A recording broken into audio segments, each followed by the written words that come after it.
All right, with that, we're going to move on to our next section. We have the role of boundary review boards. We have Chandler Felt and Shelby Mickelton. Welcome. I'm really excited about this part. I mean, all of it's exciting to me, but these are the kinds of really wonky land use things that make this committee so fun. So welcome. You've got a bunch of policy geeks at your disposal. Hello, members of the Senate Local Government Land Use and Tribal Affairs Committee.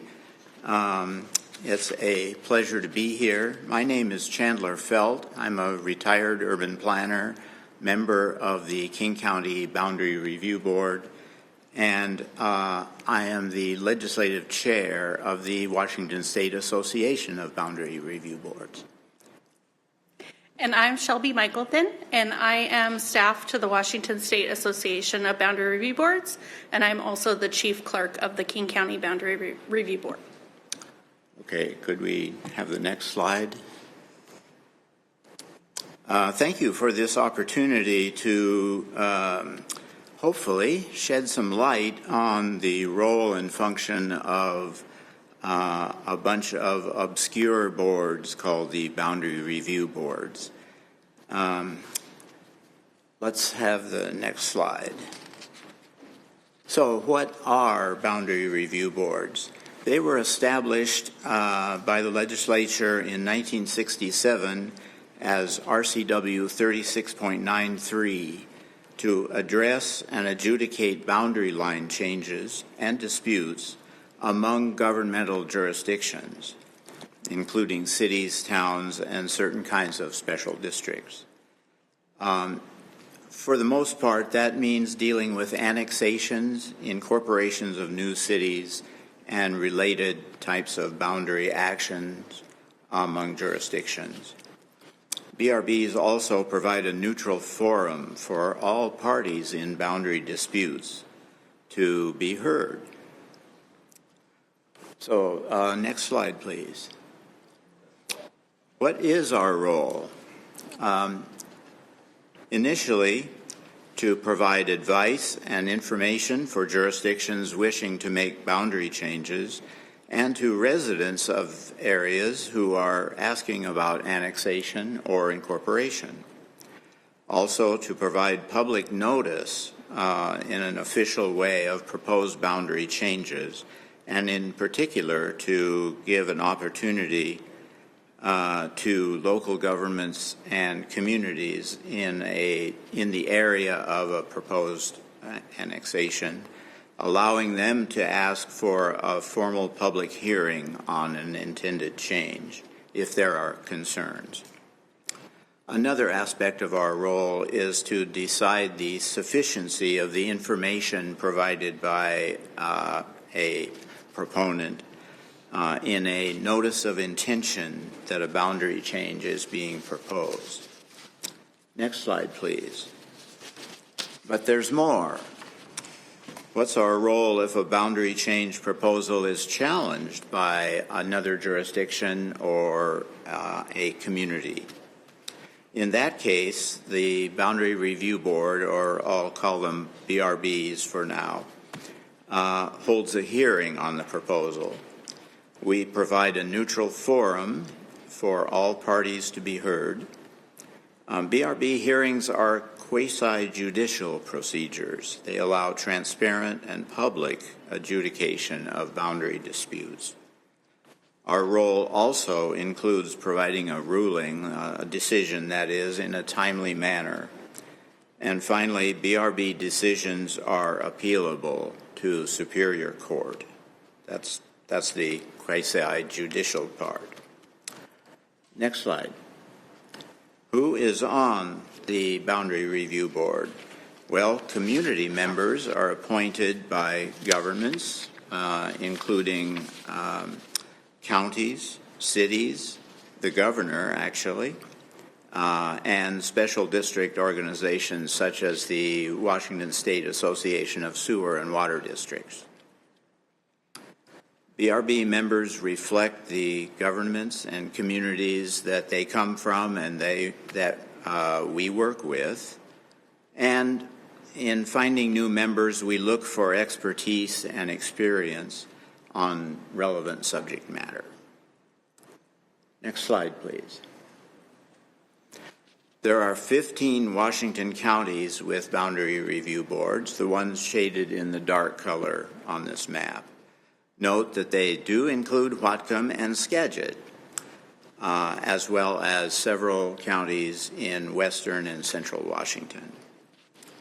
As an aside, I should also mention that today, although Shelby and I are both with the King County Boundary Review Board, we're representing the association of all of these BRB counties. The Washington State Association of Boundary Review Boards was formed in 1986, some years after the BRB enabling law in 1967, to provide information and training for BRB offices and BRB members. And why just these counties? Is it because these are the more dense? I mean, not all of them, but some of them are the more dense counties. Like, how did we end up with boundary review boards getting authorized in the first place? Excellent question. Why don't we go to the next slide? I'm always one question ahead of the next slide. I should have it in front of me. Good at prompting me about the creation of boundary review boards. Initially, RCW 36.93 created BRBs in the state's largest counties with a population over 210,000 at that time. I think that was about 6 counties that were created by the state legislation. Other Washington counties were enabled by the legislation to form a BRB if they wished, so it was optional. And a county can create its own BRB either by a majority vote of the legislative authority of the county commission or whatever, or by a petition of voters. I think it's 5% of the voters in a county, followed by a countywide vote. How often does that happen? That seems like a very... Wasn't Chelan? 2021. Yeah. So our last... In 2021, Chelan County voters were just crying out petition for it. And election, countywide election route. Give us a boundary line review board. You never know. Yeah, well, they're excited about boundary review boards, I guess too. They're my people. And then, the other counties, largely rural counties, haven't taken that interest as much. I should say that the 15 BRB counties have, actually it's in a later slide, have just over half of all of the cities in the state and about 2/3 of the state's population. Okay, next slide, please.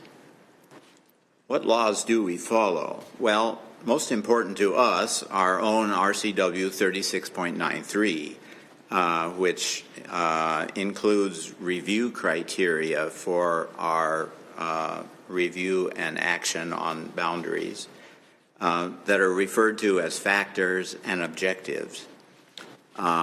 Examples of factors that the board must consider in its deliberation include the population and population density of a proposed annexation or incorporation, the topography of the area, certainly comprehensive plans and other regulations in the area, municipal services, importantly, the impact on local government finance, which is not very many agencies have to look at financial aspects of a new annexation, and the impact on governmental structure. Then there are objectives that we seek in making decisions, such as preserving natural neighborhoods, going for sensible visual boundaries instead of just arbitrary lines on a map, avoiding irregular shaped boundaries, gerrymandering, if you will, and even dissolving inactive special districts. Now, these BRBs can exist both at the local municipal level and at the county level. I mean, where are you guys kind of housed? I thought that City of Anacortes had a boundary. We're housed in the county. In the county. So cities themselves cannot have one, or Yes, that's right. Or is there a smaller in one? King County, we are the Washington State Boundary Review Board for King County. Okay. Each BRB is a sort of a county agency, although it has connections to the state as well.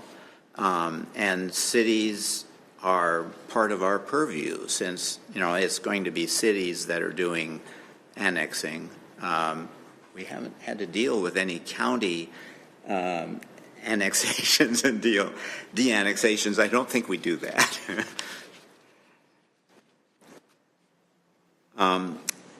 Besides the factors and objectives, there are other sections of RCW 3693 that provide direction on procedures and timelines and things of that sort.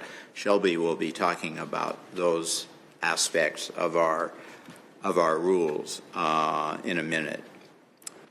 Other laws that are important to our operation include the Open Meetings Act, the Growth Management Act in particular. There are references to the GMA sprinkled throughout 3693 as amended. SEPA, the State Environmental Policy Act, the Shoreline Management Act, and probably a few others.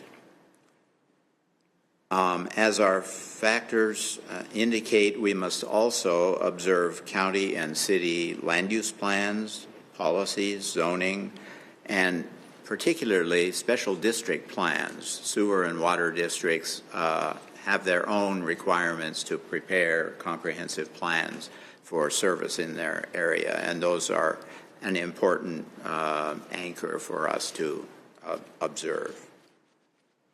Next slide. Which governments does the Boundary Review Board work with? Well, counties for sure. As I was just saying, counties are our kind of charter agency, and they have a stake in virtually all boundary changes within their limits. We definitely work with cities, all the cities in our county, and with several kinds of special purpose districts, but especially sewer, water, and fire districts. So you guys handle kind of the bigger ticket boundary line adjustments. So we're talking, a UGA or a port changing its boundary line. I mean, can you give us an example of the kind of boundary line adjustments that you do? And I am teeing this up because I thought that there were city level ones that did plat boundary line changes, and that's a totally separate organization, but I'm wondering if you have any relationship to those. Why don't we go ahead about 3 slides? I can wait. Yeah. No, let's answer that now, because it's we've got slides that back up one. Okay. This is a really important part of what we wanted to say. The kinds of boundary lines that we cover and don't cover. We do not get involved in property ownership lines, individual parcels. So if there's a lot line adjustment between 2 landowners who want to move their lot line around, that is not part of our purview. That kind of work takes place through county or city function of subdivision, and short subdivisions or short plats, and the kind of lot splits issue that came up at the legislature this year are not part of what BRBs do. Which is interesting, because this was one of the suggestions that we heard was, what if we could figure out how to get some of the local boundary line review folks involved in that process. Senator Kaufman has a question. Thank you. In the previous slide, you talked about the different governments that you work with. Do you work with tribal governments? Yes.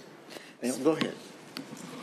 So that is an excellent question. So in King County, we notify tribal governments regarding any proposed notice of intention that is within 10 miles. So we will look at our map and we will notify the tribal governments in our area. There's a specific definition of governments in 3693, and it does not include tribes. So that has been an issue for us in that we want to include tribes, and we try to include them in our notification process. But it is unclear to us whether a tribe could invoke our jurisdiction directly or if they would have to work with another agency in order to have that done through that agency. So that is one area of unclarity that we have had in our efforts to involve tribes and make our process inclusive to tribal government. Okay, thank you. Good question. The other kinds of boundaries that BRBs do not get involved in are planning lines, which are the responsibility of state, county, and city governments.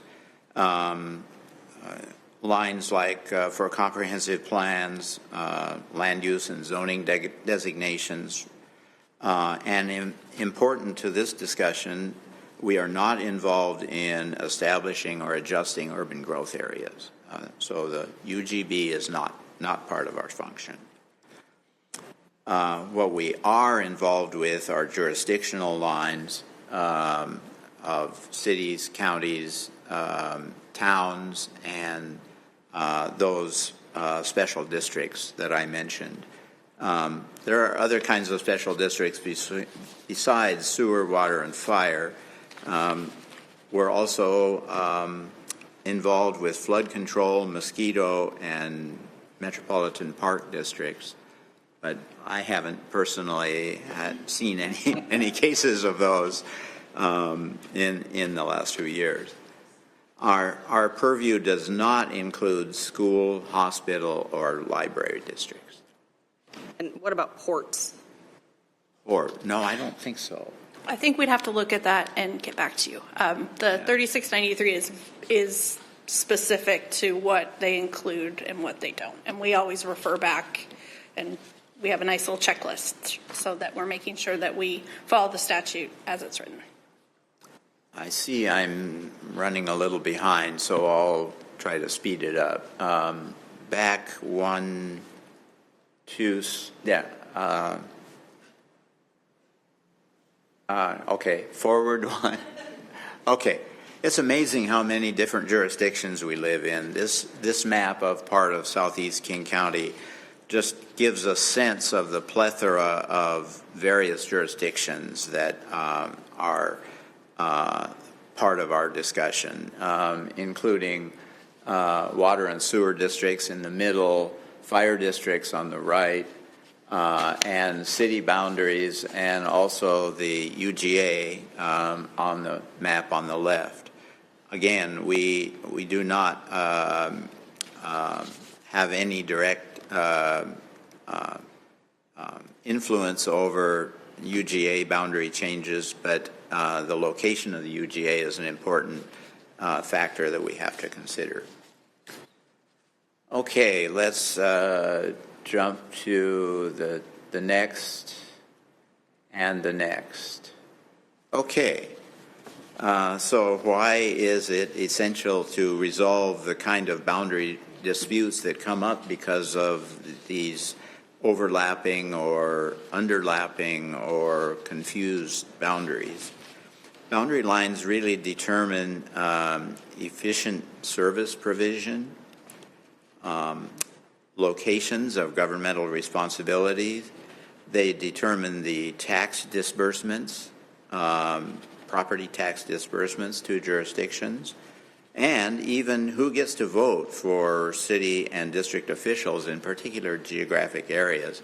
And I'm thinking of a family that lives outside a sewer district gets service from that sewer district, because some special districts do serve outside their boundaries. But they can't, since they're outside the district boundaries, they can't vote for the sewer district commissioners. So boundary lines are important in that electoral sense. That covers my part. Shelby? Thank you. Okay, I'm going to get you really in the weeds. So if you want me to move it along, just let me know. So thank you, Chandler. Next slide, please. I'm going to speak now to some of the nuts and bolts of the work of boundary review boards. So how does a BRB's process start? The first thing is for an initiating agency to file a document known as a Notice of Intention, or an NOI. By statute, a Notice of Intention must include 4 pieces of information. 1, the nature of the action sought. 2, a statement of the reasons for proposed action. 3, the legal description of the boundaries proposed to be created. And 4, a county assessor's map on which the boundaries that are proposed to be created, abolished, or changed by such action are designated. Additionally, BRBs may adopt rules that require initiating agencies to provide additional documentation. For example, at the King County BRB, we require initiating agencies to provide information regarding the likely fiscal implications of the proposal, both for the initiating agency as well as other affected governments.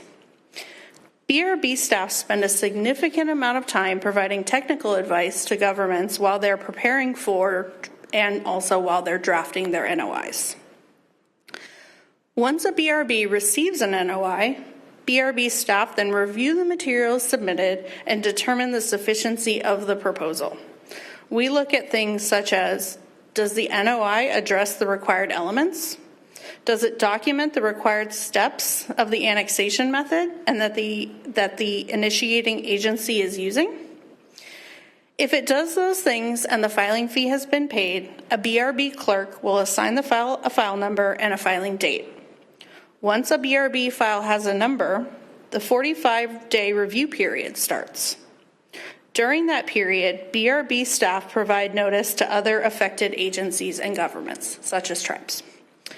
After 45 days, if no party withstanding invokes the BRB's jurisdiction, then the BRB approves the file and closes it as an operation of law.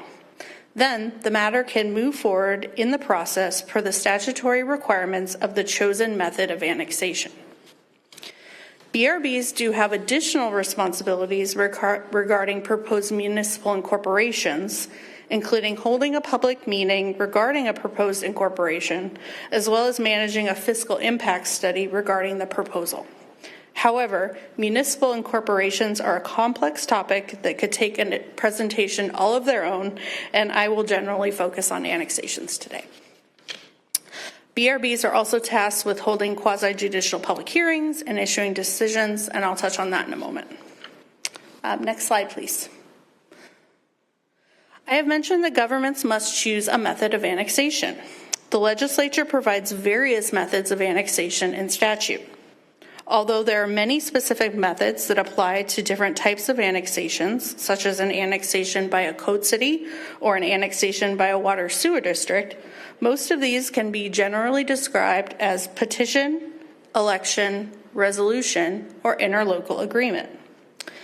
Some of these methods have catchy names, such as the unincorporated island interlocal agreement method or the 60% petition method. But all of the requirements, steps, and options for these processes are prescribed in statute. So I have a question. So last year I visited Senator Short and toured a couple of her lammards. And so the Loon Lake area, they have one whole part of the lammard that is serviced by a water and sewer district. And then directly across the street, you're looking at punching a well and putting in sewer. Could their water and sewer district apply for an annexation to incorporate some additional property areas to put into their water and sewer system? So a water and sewer district can file a notice of intention to enlarge its boundaries. It would file that with the BRB. We would go to the annexation methods for water and sewer districts, which are located in a different chapter than city annexations. And we would go through and look at the requirements for annexation for the water or sewer district. And we would look to see what those requirements were and if what they were proposing matches up to the requirements. And if they did, then we would file the NOI and do our process as normal. Also to be noted, though, with water sewer district annexations, the county councils also have, or county legislative bodies also have processes that they have to do. And so we do our process, and then the county also does its process through ordinance. Okay. Oh, Senator Short, I think has a follow-up. Thank you, Madam Chair. Just a follow-up to the discussion on this, would the county not have to have its own BRB in order to effectuate that kind of a transaction, or is the process for any entity, that you've mentioned that you can serve in statute, any of those entities could come to you with those requests? It must be in a BRB county. So if it's not a BRB county, then it would move forward with the county council process or county commissioner process only. So as you may recall, this committee has recently been involved in amending annexation methods. In 2021, this committee considered Senate Bill 5868, which added requirements to both the contents and process for interlocal agreement method annexations for code cities, and also added in BRB factors and objectives to the interlocal agreements themselves. Additionally, in 2023, this committee was involved in House Bill 1425, which created tax incentives for cities to annex areas of 2,000 residents or more for a certain period of time. Next slide, please. So what happens if a proposed annexation is challenged? First, the legislature, by statute, prescribes who can invoke the jurisdiction of the BRB. And it's generally not the BRB. It must be invoked by a different party in most cases. Generally, those groups are government entities that are affected by the proposal, such as the county or a special purpose district. However, it also includes a certain percentage of affected property owners or voters in the annexation area. And should the BRB's jurisdiction be invoked by such an entity, then the BRB gathers information and holds a neutral quasi-judicial public hearing that includes testimony. Then the BRB will deliberate the matter and issue a decision based on the board's analysis and factors and objectives that, again, are prescribed by the legislature in RCW 3693. Next slide, please. Such a decision by our BRB may do three things. It may either approve the action with no changes, it can modify the proposed action, or it could deny the proposed action. Next slide, please. Initiating agencies then have decisions and options after a BRB has issued its decision. It can adopt the BRB's decision and move forward with the annexation process. And the next steps in the process would be prescribed in the method of annexation and could include steps such as the initiating agency's governing body passing a resolution or ordinance to effect the annexation or an election by voters. The initiating agency may also decide not to move forward with the annexation and take no action. And then also the initiating agency or other affected parties could appeal the BRB's decision to the county superior court. Next slide. Now that we've gone over what boundary review boards are, what they do, and how they do it, it is important to remember that BRBs exist to help implement existing laws and policies. BRBs do not make any laws or policies. That is the role of governments and elected officials such as yourselves. In summary, jurisdictional boundary changes and related disputes can be a complex subject, but BRBs play a vital role in addressing both process and conflict in a fair, open, transparent, and efficient manner. And we'd be happy to answer any questions that you may have. Well, this was a very helpful what you do, what you don't do. I was thinking about the bill that we had that had the tax credit for annexation. Do you guys participate in and follow the legislative process? I mean, you said you're the legislative liaison for your group. I mean, are you paying attention to these kinds of things and sending feedback to us so we know? Yes, during the session, the legislative committee of the state association meets frequently, weekly usually. Tracking bills that have been submitted either pre-filed or during the session. We discuss them, consider their impact on BRBs, and sometimes write letters to your committee or the corresponding House committee. We also make legislative trips to Olympia once a year to talk with legislators and let you know who we are. And as I mentioned before, and you brought up the lot splitting bill, like one of the concepts that came up was that boundary review boards could somehow expand their bandwidth to be able to cover that sort of land use decision. You mentioned that, this is a subdivision or a short plat process. Thoughts on that notion? One thought kind of expressed by the American Planning Association people is that there's already a short subdivision process. It's prescribed by state law, and it's pretty clear about how short subdivisions or short plats can take place. And the American Planning Association has tried to make it clear that that should fit within the short subdivision rather than trying to create a new term or new legislation. Personally, I would not want the BRBs to be involved in that micro a boundary decision. I think our role is to deal with the larger government to government and government to community issues. And I would add administratively, we are not funded for that kind of work. That would take quite an investment in our organizations.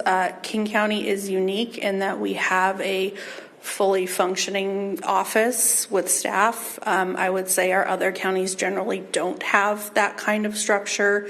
You've got clerks who have many other duties as assigned in many other roles and are not funded in a way to support that kind of work. That's not to say it couldn't be done, but investments would need to be made. Any other questions from members? Senator Kaufman. Thank you, Madam Chair. I appreciate the opportunity. And in terms of that, in light of, what you had just mentioned around, administrative infrastructure, I don't know what your numbers are in terms of how many applications or petitions you receive, or do the counties receive just a few a year, or is it county by county? Just to get some sense. It is county by county. We're doing, I would say we've done under 10 a year typically at King County. We do more water and sewer annexations than we do city annexations.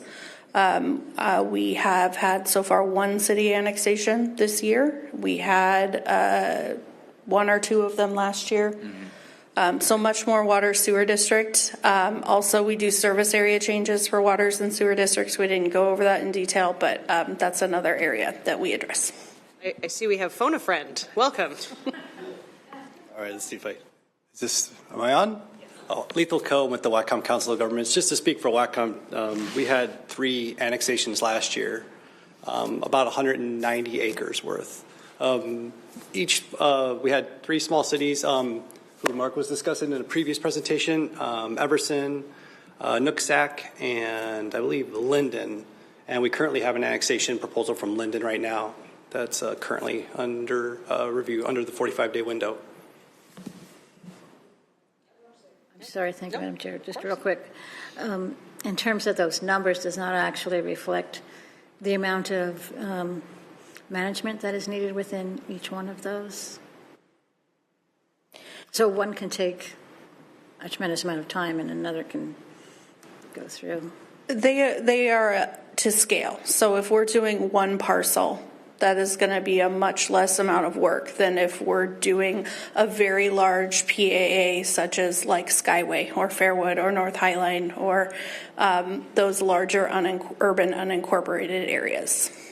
I'd like to add that in addition to the formal notices of intention that BRBs get, there's a lot of back and forth with cities and community groups of people asking questions. How do I do an annexation?